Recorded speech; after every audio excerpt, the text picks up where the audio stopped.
అనేటువంటి అతను వారి తల్లిదండ్రులకు ఆరోగ్యం బాగలేదని ఆ డాక్టర్లు ఇక 2 రోజులు బతుకుతారయ్యా, ఎంతకంటే ఎక్కువ బతకరు మీ తల్లిదండ్రులు అనగానే ఆ మాట విన్న తల్లిదండ్రులకు చాలా బాధేసి, అయ్యో ఏదో నైనా నీ పెళ్ళైనా చూద్దామనుకున్నా, కొత్త కోడల్ని చూద్దామనుకున్నా, మనవడు మనవరాలు పెడితే చూద్దామనుకున్నా, అయ్యో నేను వెళ్ళిపోతున్నానే అని బాధపడుతూ వాళ్ళు ఎలాగైనా సరే నువ్వు పెళ్లి చేసుకోవాలి అన్నారు.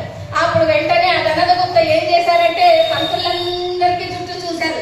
ఎక్కడికి పోయినా ఏ పంతులు పోయినా కూడా ముహూర్తాలు లేవు, మేము పెట్టుడు ముహూర్తాలు పెట్టాము అని తెగేసి చెప్పారు.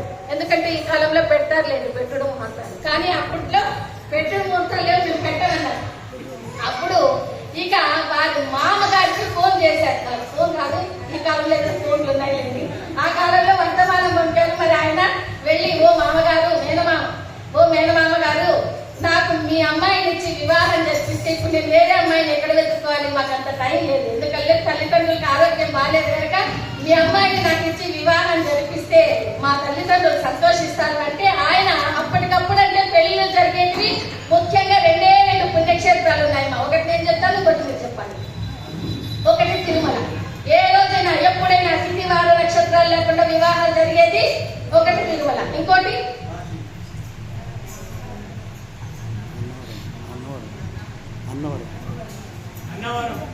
ఎవరయ్యా చెప్పింది కరెక్ట్ అయ్యా, అన్నవరం. అన్నవరంలో నిత్య కళ్యాణం పంచతోరణంగా ఈనాటికి కూడా పెళ్లిళ్ళు జరుగుతుంటాయి.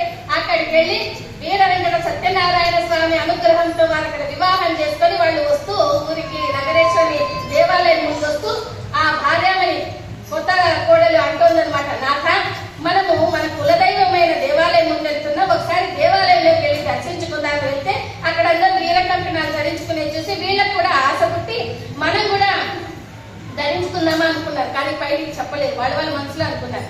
ఎప్పుడైతే అర్చకుల దగ్గర పూజలు జరిపించి మీ మనస్సంకల్పం చెప్పుకోండి అన్నప్పుడు ఇద్దరు బయటికి చెప్పారు. ఇద్దరిది ఒకే కోరిక, మనం కూడా ఆహా ఎంత అదృష్టం ఈ 101 గోత్రాల వారందరిది, మనం కూడా అమ్మవారితో పాటు అగ్నిగుండ ప్రవేశం చేయాలనుంది అని మనస్సంకల్పం చెప్పుకునేసరికి ఇద్దరు ఒకే అభిప్రాయంతో ఉండడంతో భాస్కరాచార్యులు వారి దగ్గరకు వచ్చి మేము కూడా అగ్నిగుండ ప్రవేశం చేస్తాం, వీరకంకణాలు కట్టండి.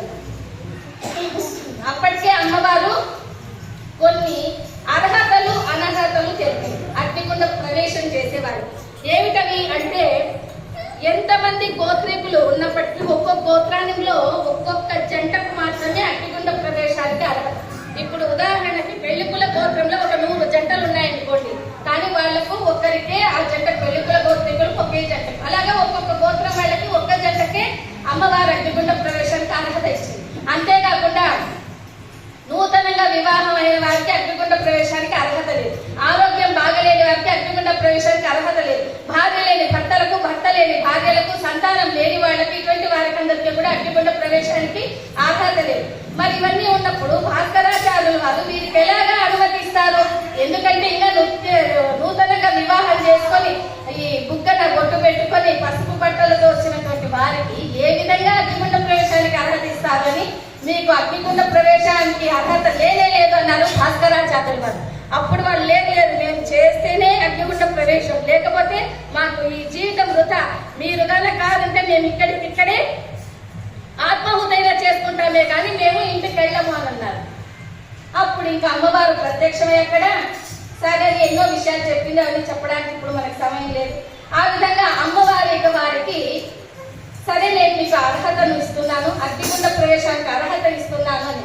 మరి మిగతా వాళ్ళందరికీ పెద్ద డౌట్, ఇదేంటిది అమ్మవారి అర్హతలు పెట్టింది, మరి వాళ్ళకైతే ఎందుకు ఇస్తోంది అని. అప్పుడు అమ్మవారు తెలియదు ఎందుకని ఇట్లా వాళ్ళకి వైరాగ్య బుద్ధి వచ్చింది. కొత్తగా నిన్న పెళ్లి చేసుకొని ఈ రోజున అగ్నిగుండ ప్రవేశం చేయాలనేటువంటి విషయం అంటే వాళ్లకు వివాహం అయినటువంటిది మనకున్న 12 మాసాలలో వైరాగ్య మాసం పుష్యమాసం.